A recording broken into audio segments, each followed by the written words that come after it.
On November 28, 1981, members of the Lee family went to a shopping center in Paderborn, West Germany, to buy all kinds of supplies for little Katrice's second birthday party. The family was originally from Hartlepool, north of Middlesbrough on the east coast of the UK, but the toddler was born in 1979 at the British Military Hospital in Rinteln, about an hour's drive north of the city. Her father, Richard Lee, served as a sergeant major in the 15th 19th the King's Royal Hussars of the British Army. He joined the military as a boy soldier in 1967 and served in Northern Ireland before they arrived in West Germany. By that time, his wife Sharon was already pregnant with their second daughter. Katrice lived with her father, her mother, and her older sister Natasha in the Schloss Neuhaus district of North Paderborn in military accommodation in a home complex they called Legoland because of the blocky architecture. The always smiling 2-year-old was a daddy's girl who loved dancing around her parents' living room to ABBA. She had curly brown hair and brown eyes and was born with strabismus in her left eye that would have required 2 operations to correct. She also had a rash-like pink birthmark slightly to the right of the base of her spine. The children's Aunt Wendy and her husband Cliff, both of whom worked for the army as well, came from Bielefeld, almost 30 miles north of Paderborn, to attend the birthday party. However, only the Lee parents, Katrice and Wendy, decided to go to the shop, as 7-year-old Natasha was not in the mood, and Cliff stayed home to look after her. Richard Lee drove them in his Austin Allegro to the NAFI shopping center in the same district, close to their home. NAFI stands for Navy, Army, and Air Force Institutes, a company that was created by the British government on December 9, 1920, to sell goods to servicemen and their families that they might not find in German supermarkets. It runs clubhouses, bars, shops, supermarkets, launderettes, restaurants, cafes, and other facilities on most British military bases, as well as canteens on board Royal Navy ships. The parents had already bought toys for their daughter, but decided to stock up on a few more party supplies. After arriving, Richard dropped Sharon, Wendy, and Katrice off and tried to find a parking space while the 3 went inside the building.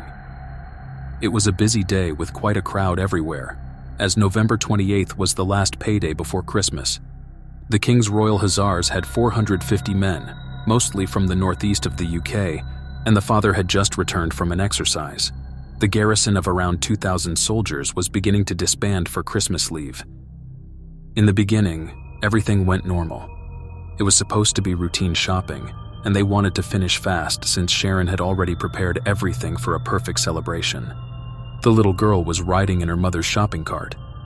But after a short time, she didn't want it anymore, so Sharon carried her around the shop.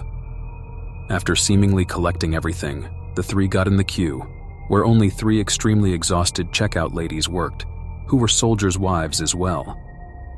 However, the mother forgot to pick up some crisps and decided to run back and leave her child at the checkout, where Wendy was supposed to look after Katrice.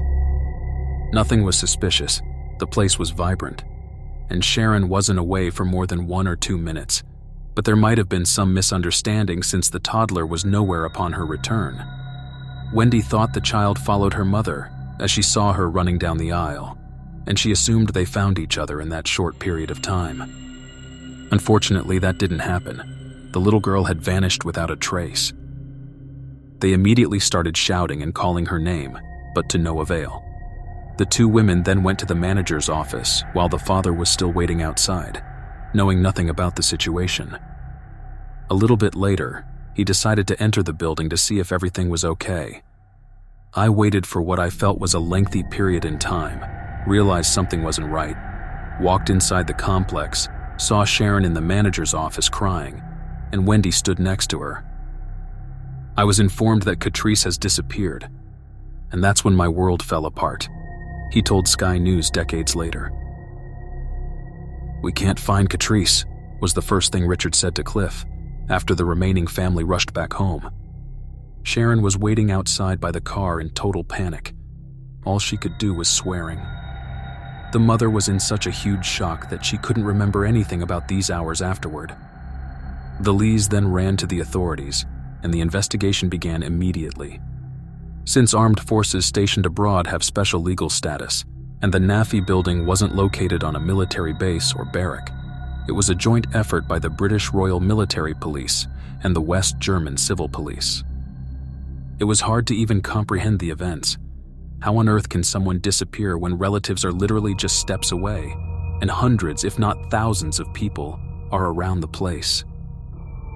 At the time of her disappearance, she was wearing red Wellington boots, a turquoise duffel coat, a green and blue tartan pinafore dress with frills around the shoulders, a white blouse underneath, and white tights.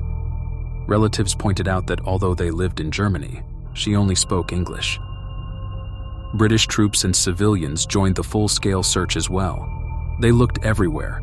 About 100 men were involved in house-to-house inquiries, and they had also dredged the river, but no effort turned out to be successful. Authorities assumed that the little girl might have fallen into the 136-mile-long River Lippe, which flows through Schloss Neuhaus, a few steps away from the building. But no body was found, and police couldn't find any eyewitnesses to support this idea. Timothy Irish, who was a trooper with the same regiment at the time in Paderborn, later said, "I can remember being waist-deep in the side of a lake that the river feeds into with a rope on a grappling hook, throwing it into the water and dragging it back. Unfortunately, nothing came up." The family didn't believe the river theory either. If Katrice indeed fell into the water, she had to get there without anyone seeing her, which is quite unlikely. Even if everyone was minding their own business, it's impossible that no one would find it suspicious that a 2-year-old was wandering alone and getting close to the river. In any similar situation, the first thing to do would be to ask the child, "Where are your parents?" Everything must have happened in the blink of an eye, because no crying was heard in the supermarket, and the tiny tot didn't answer her mother's call.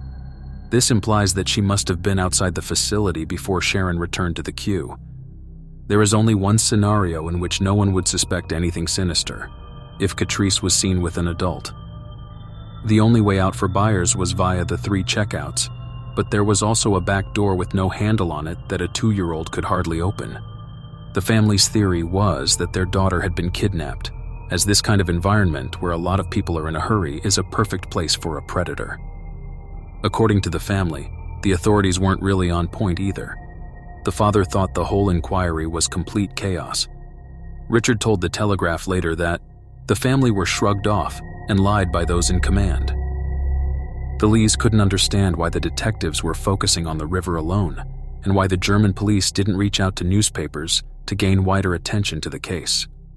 The police brought sniffer dogs to the shop only after 24 hours, but it didn't really matter by that time, since there were basically thousands of other samples on the scene. The German border control didn't receive a missing child alert for 48 hours, and they weren't in today's European Union, where basically any Schengen citizen can cross the borders without stopping. It was during the Cold War when armed police were at the gates. Just to understand how big the delay was, in today's road conditions and without stopping, starting from Paderborn, you can be in Baghdad, Iraq in 48 hours, almost 2,900 miles southeast of the German city. But the failings didn't stop there. 6 weeks passed when the first article was published about the case, and the police were willing to question the 3 cashiers who worked on the tragic day. Sharon later claimed that there were employees who were questioned for the first time after 20 years. The authorities also didn't notify hospitals about Katrice's eye condition, which would have helped identify the little girl. The investigation ended without any significant results. The family theorized that maybe someone who couldn't have a baby had abducted Katrice, taken her as a surrogate child, and would not harm her. A couple of months after the disappearance, Mom and Dad stopped receiving child support, Natasha said in a recent interview. Years later, the Lees left West Germany without their daughter. The case went cold, and their hearts were shattered.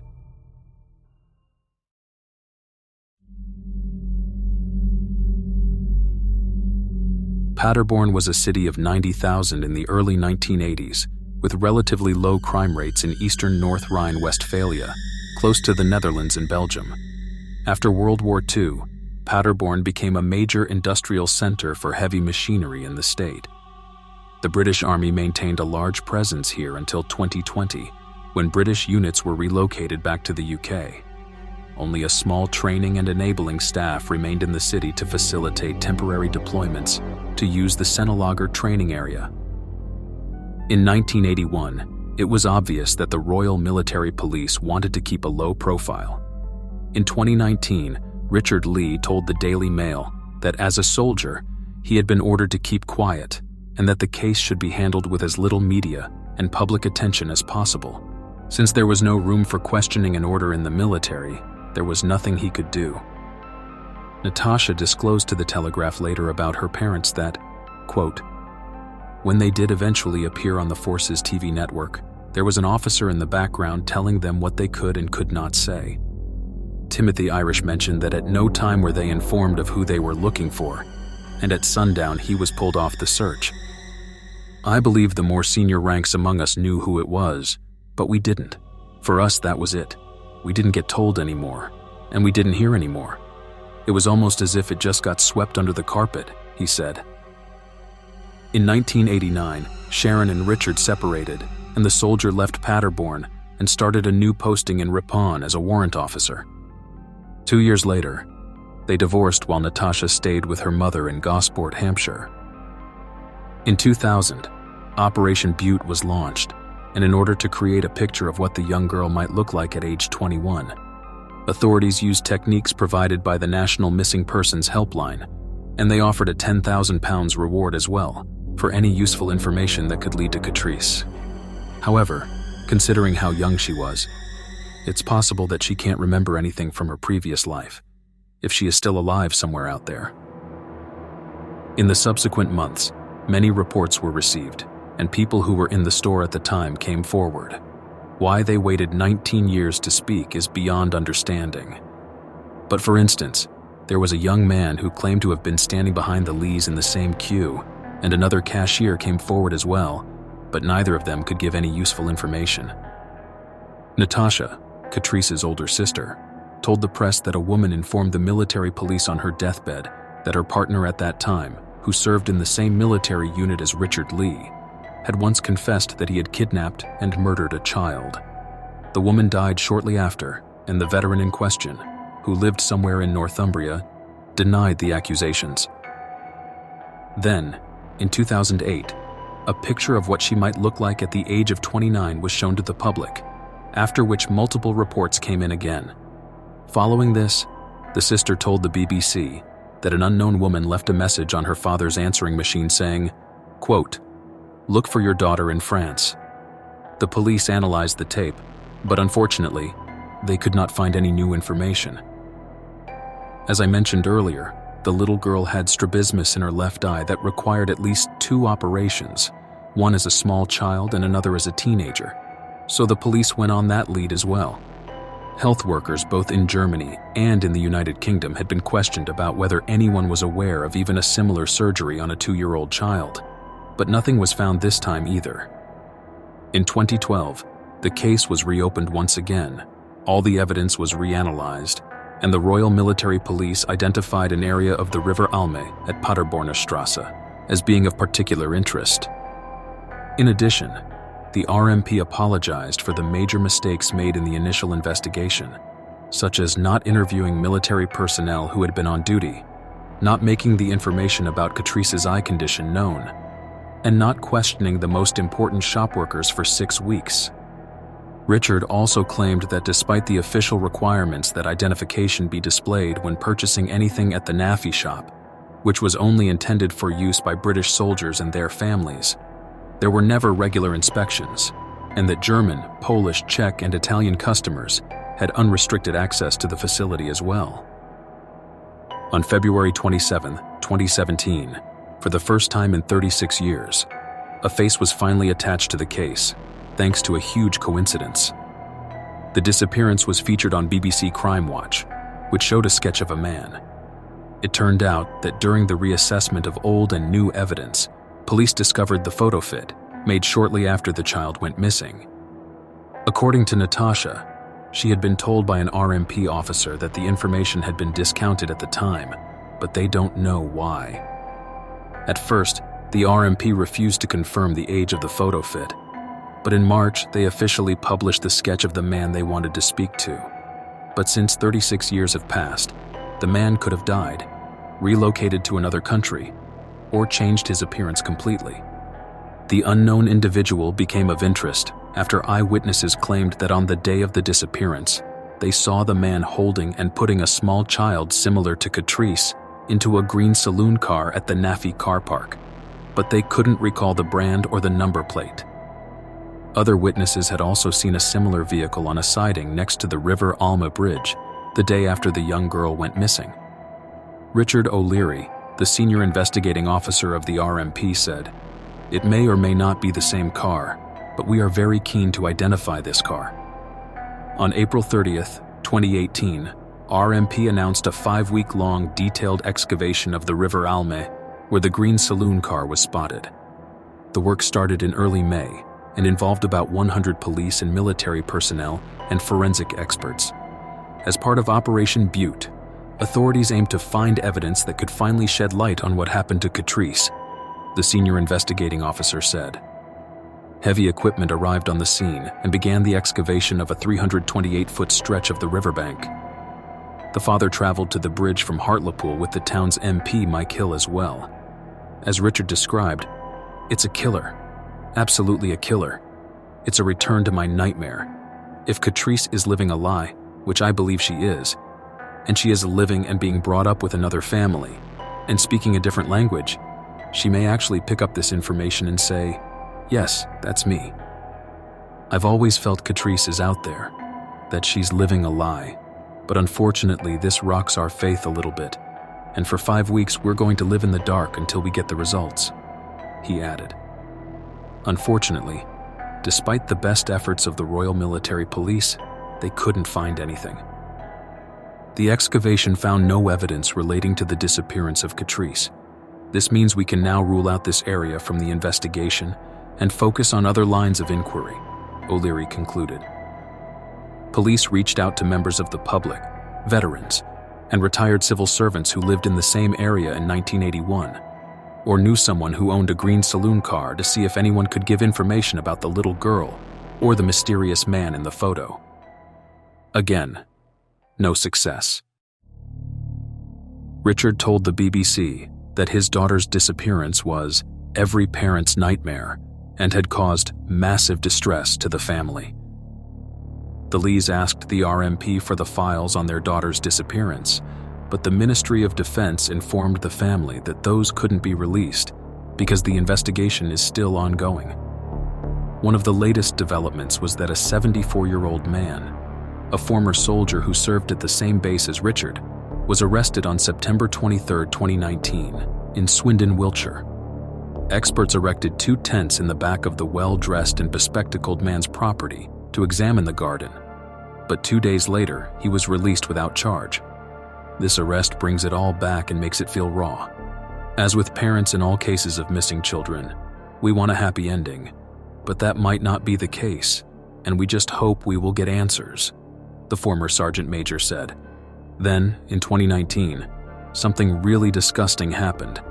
Heidi Robinson, a 40-year-old mother of 1 from Morton Wirral, created a Facebook profile with Katrice's name, and in August, she sent a friend request to the sister of the missing girl. The family, of course, immediately demanded the deletion of the profile, but the woman kept pretending to be Katrice. Eventually, a DNA test debunked her lies, but the sometime actress Robinson thought it was a cover-up and continued to message Natasha and accused Richard in a Cheshire TV show that he sold his own daughter. In October, she was sentenced to 4.5 months in prison, suspended for 2 years, and ordered to undergo mental health treatment for 12 months and to carry out rehabilitation activity for 40 days. District Judge Nicholas Sanders said it was clear Robinson had been suffering from a mental illness when she committed the act of unimaginable cruelty. It wasn't the first incident in the lives of the ever-hoping family.